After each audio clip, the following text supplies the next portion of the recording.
You ever try to talk about your feelings and just start crying before you even get to the point? Yeah. It's not drama. It's not being too sensitive. It's actually a thing. And it makes a lot of sense once you break it down. Sit down and relax. Sometimes it's not just the topic that's emotional, it's the whole experience of being vulnerable. When we hold in our feelings for too long, they build up. And when we finally open the door to let them out even slightly, the emotions flood through. Like, have you noticed some of these traits in you? You replay conversations in your head endlessly.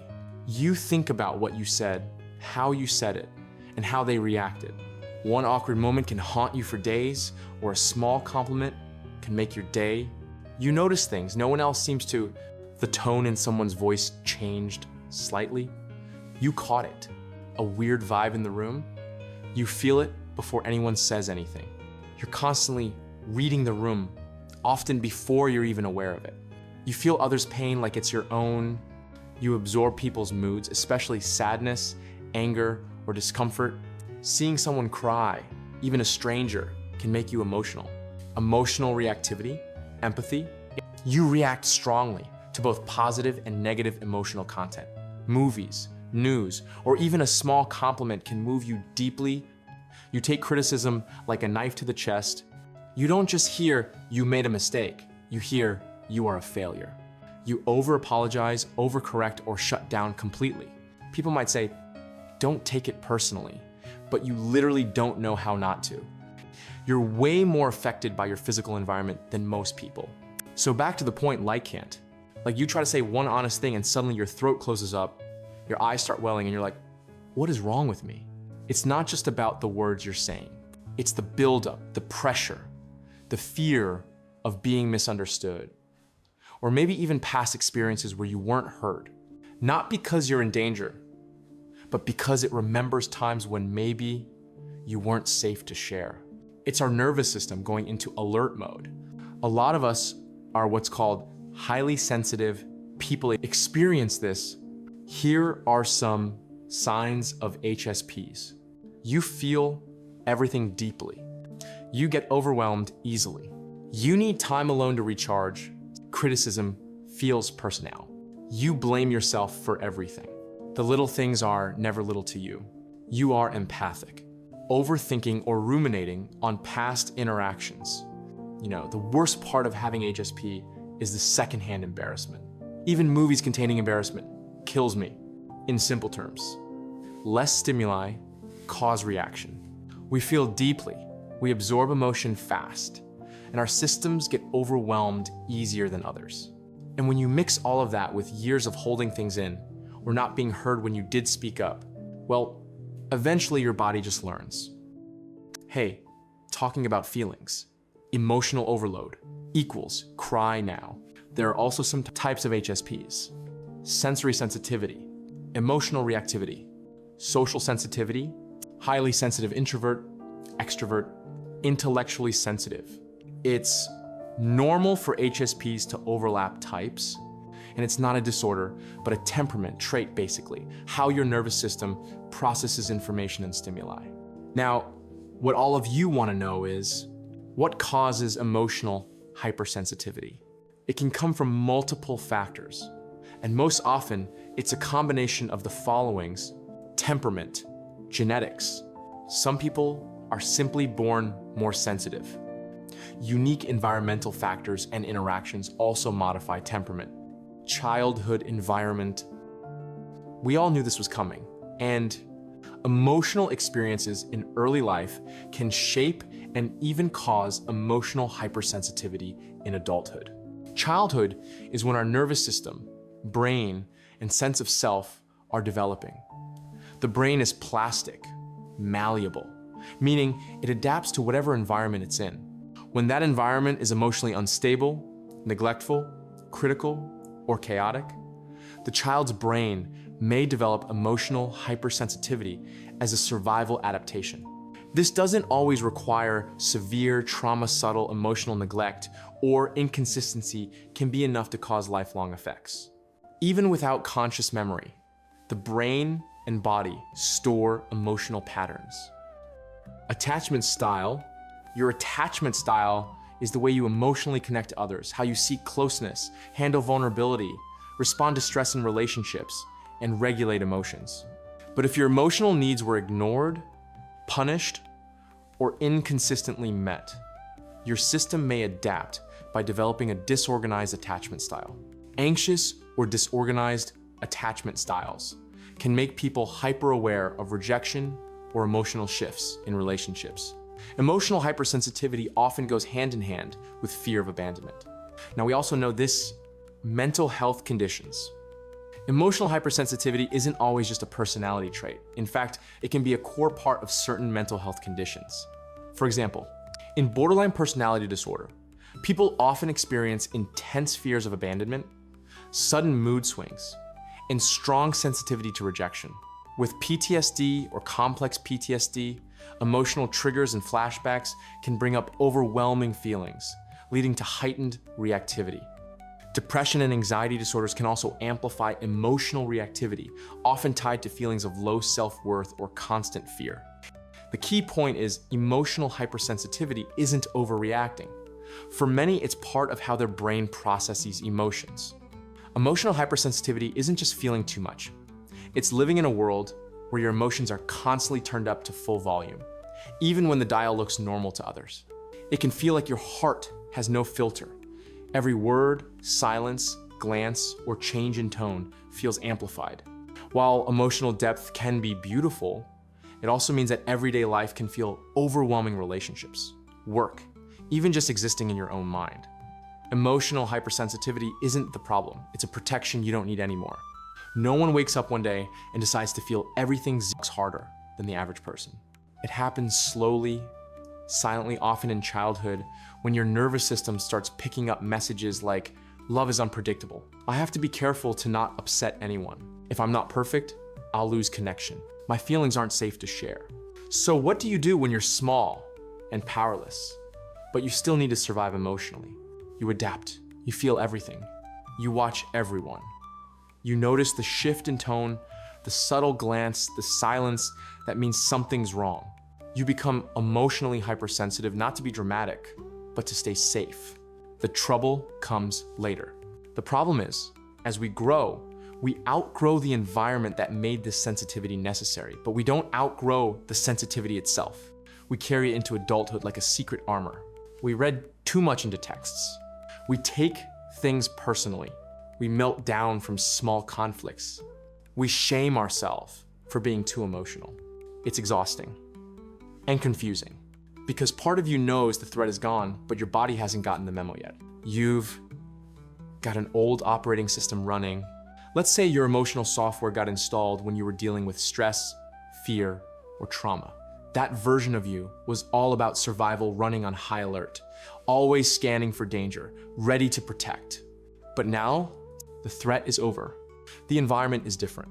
You've outgrown that version of you. But your system didn't get the memo. It's still running outdated code, still reacting to things like you're in danger, even when you're not. How to upgrade your system. So the upgrade is simple. First, diagnose the current version. Before upgrading anything, you have to know what's running in the background. Ask yourself, what patterns keep repeating? When do I feel most tense, reactive, or shut down? What's my body doing when I don't feel safe? Example, I shut down when people raise their voice. Identify the core bugs, old survival programs. Most emotional hypersensitivity comes from old programs like, I have to stay on alert or I'll get hurt. I can't trust people. I'm not enough. I'm too much. These beliefs weren't wrong, they were true at the time. But if they're still running now, they're likely causing unnecessary alarms and emotional overload. Upgrading means starting to rewrite these with gentler truths. It's okay to rest now. I can be aware without being tense. You won't believe those right away. That's okay. The practice of offering new programs is a part of upgrade. Run small, repeatable safety programs, micro safety. If your environment isn't totally safe yet, you can still build little safety apps in your day. Micro safety is about tiny, gentle, repeated moments of calm that slowly rewire your system. kind of like training your body. Think of your nervous system like a muscle that's been tensed for years. You don't start by lifting heavy weights immediately. You start small and build up. The same goes for safety. Small experiences add up. Each tiny moment where your body feels less threatened is a safety update that slowly overwrites the old danger code. Here are some easy to do real-world examples that you can practice daily. The feet on the ground moment. Sitting somewhere and really noticing how your feet feel against the floor. The favorite song moment. Playing a song that makes you feel good. The slow sip moment. Making a cup of tea or coffee and actually tasting it slowly. The soft spot moment. That one cozy corner of your home where you curl up with a blanket and your favorite show or book. Connect with a safe person or animal. If possible, spend even a few minutes with someone who makes you feel seen and calm like a friend or a pet. Why do these tiny things matter so much? Because your body remembers safety, not through thinking, but through feeling. Repeating these small moments rewires your system to expect safety instead of danger. Over time, your body's default mode slowly shifts from survival mode to rest and repair mode. These are like daily security updates that slowly teach your nervous system. It's not the past anymore. You're here now. And to make it work for you, do them daily, even if it's just for 1-2 minutes. Uninstall emotional malware, old messages from others. Those old toxic messages from others that got stuck in your system and keep messing with your feelings and self-worth to cause. Sometimes what's messing with your system isn't even yours. Think of emotional malware like bad software your brain accidentally downloaded from other people, harsh words, judgments, or beliefs that aren't yours but got implanted deep inside. They sneak in quietly and start running in the background, slowing you down. You're not randomly emotional. You're responsive to something. Track patterns. These emotional malware come from criticism from caregivers or authority figure, bullying or teasing, that repeated taunt or nickname that sticks like glue, cultural or societal messages, ideas about how you should be, look, or act, traumatic or neglectful experiences, times when your feelings were ignored, dismissed, or punished. It's like a virus running in the background that keeps you stuck in cycles of negative self-talk and self-doubt. Now, how to start uninstalling emotional malware. Just like with real malware on a computer, you need a careful process to find and remove these harmful messages because some are deeply hidden. Ask yourself, what critical voices do I hear inside my mind? Whose words or opinions do these voices remind me of? When did I first start believing these things? Challenge the malware.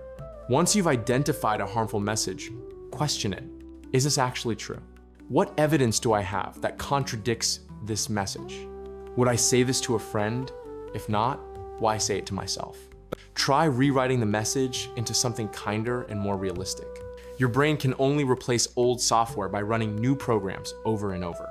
Write down your new positive messages and repeat them daily. You can say them out loud, write them in a journal, or even put sticky notes around your space. Our nervous system doesn't care that you're not 8 years old anymore. It just reacts.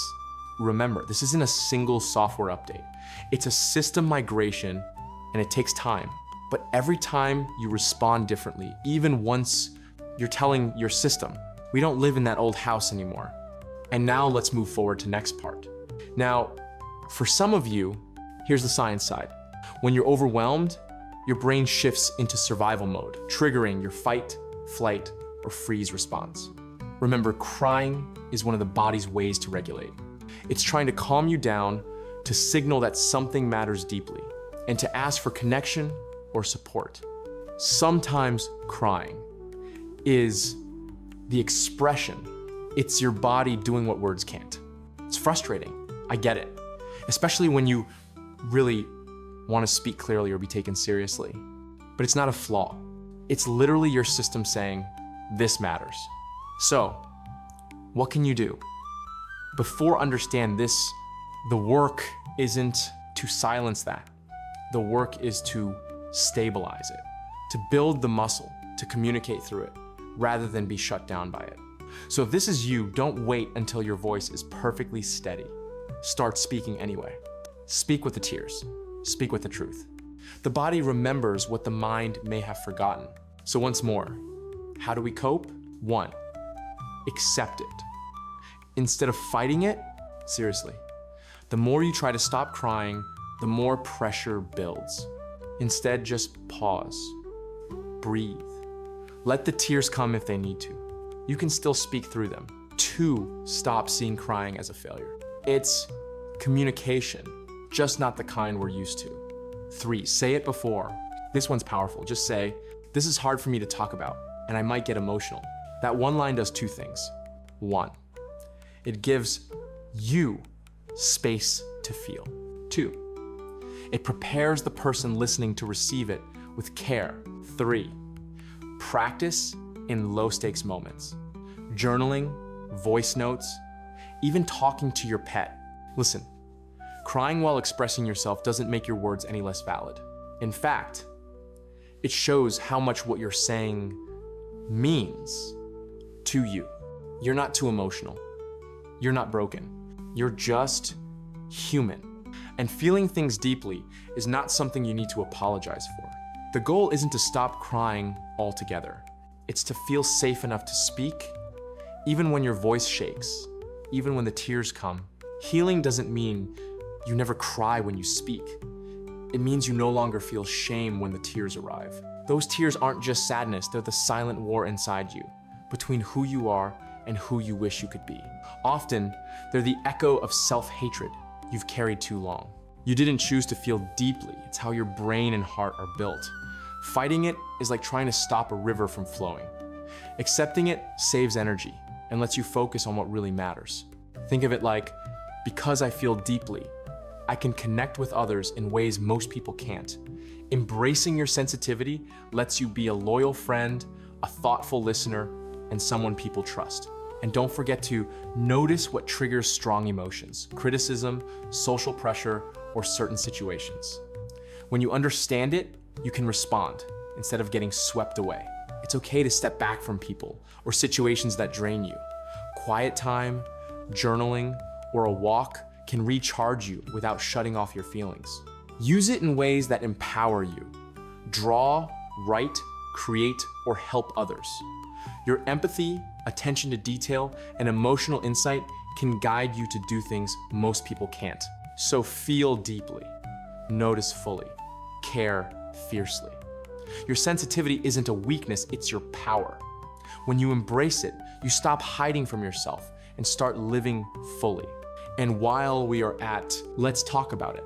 The dark side, while many of us struggle to express ourselves because tears come too easily, there's another experience that's just as real and often misunderstood: the inability to cry at all.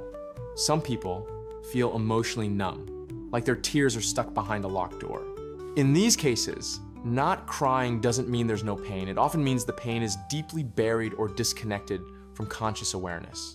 Psychologically, this can be just as distressing as crying uncontrollably, because emotions need to move through us to heal. For some, it's not just about biology or trauma. It's deeply shaped by social and cultural pressures.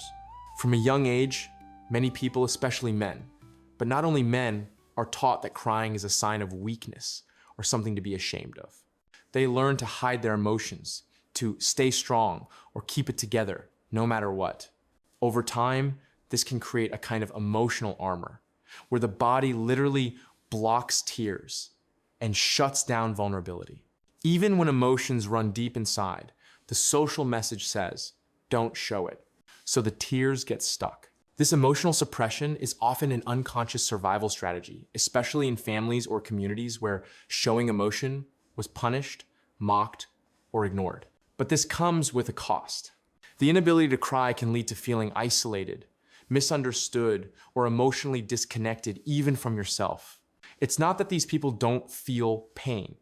Often, they feel it very intensely, but don't have the social permission to express it openly, so they carry it silently. Remember, some people seem disconnected from their emotions, numb, blank, or detached. This isn't because they don't have emotions or they find peace. It's often a sign that their nervous system or mental health is struggling to process and express them. Emotions are complex. Emotions aren't just random waves that come and go. They are what make us human. Without the full spectrum of feelings, joy and sadness, light and darkness, life would lose its meaning and depth. It's often said, without darkness, there can be no light. Our emotional highs feel vibrant because they contrast with our lows. Our capacity to love deeply is tied to the capacity to feel pain. When emotions get stuck or suppressed, it can lead to depression, anxiety, or dissociation. But the good news is emotions, even the hard ones, want to be felt and understood. They want to flow, heal, and reconnect us to ourselves and others. Feeling everything. The pain, joy, tears, laughter is how we grow, heal, and find our way. Suppressing or ignoring emotions doesn't make you stronger. It just buries the part of you that's alive. And that buried part doesn't disappear. It screams in silence, waiting to be seen. So if you're struggling to feel or express your emotions, know this. Your feelings are proof you're alive. They matter. They're essential. What makes us whole is the ability to feel someone whole. See, the whole point is to be understood a little more. You have to understand a little more. A little more of you, a little more of them.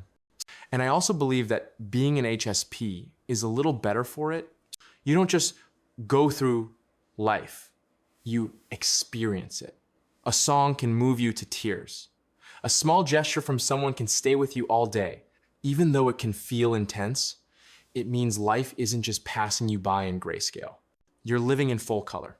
Someone's tone, body language, or energy shift. That makes you more empathetic. You're the kind of person people open up to because they feel like you get them.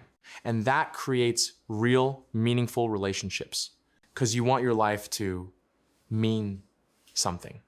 Sometimes I also hate what I went through, but then again, we are nothing but the outcomes of our past. So don't forget to smile a little more, laugh a little more, and finally feel free to cry a little more. So keep speaking, even if it's messy, even if it's slow. If this hit home, you're not alone. Drop a comment or share this with someone who needs to hear it and become an underground soldier.